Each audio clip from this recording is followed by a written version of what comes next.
Donald Trump's trade war with Canada has blown up in his face, and now he is headed into one of the most high stakes meetings of his presidency.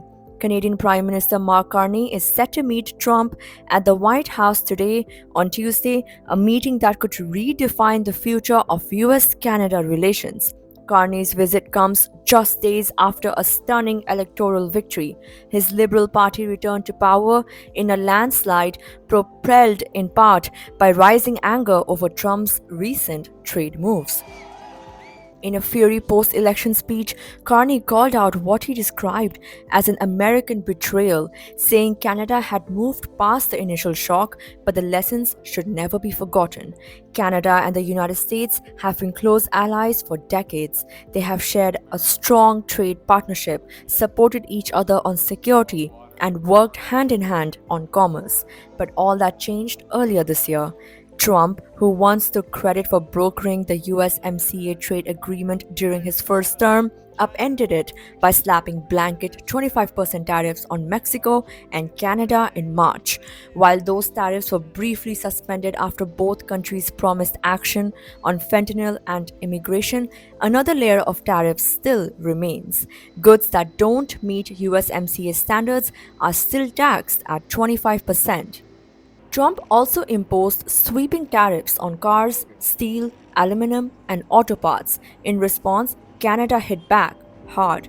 Ottawa announced tariffs on $22 billion worth of US imports, plus another $22 billion in retaliation for Trump's metal tariffs. Canadian tariffs now also cover US made cars. The economic fallout has been swift and severe. Canada remains the US's second largest trading partner. In 2024 alone, the US exported nearly $350 billion worth of goods to Canada, mostly cars and energy. Meanwhile, Canada sends more than 75% of its exports to the US. That includes softwood lumber, steel, and aluminum. In fact, more than 30% of the softwood lumber used in the US comes from Canada. Trump's tariff war has created ripple effects across industries. Tourism is taking a hit too. The Federal Reserve's Beige Book report highlighted a noticeable drop in Canadian visitors to northern Washington and southern California, hurting retailers and hospitality providers. And Canadians are making different choices with their wallets. Many are skipping American made products, buying Italian tomatoes instead of those from California, choosing Ontario made meats over Ohio pepperoni, and replacing Coca-Cola with sparkling water sweetened with Canadian maple syrup. Now, the stakes are higher than ever.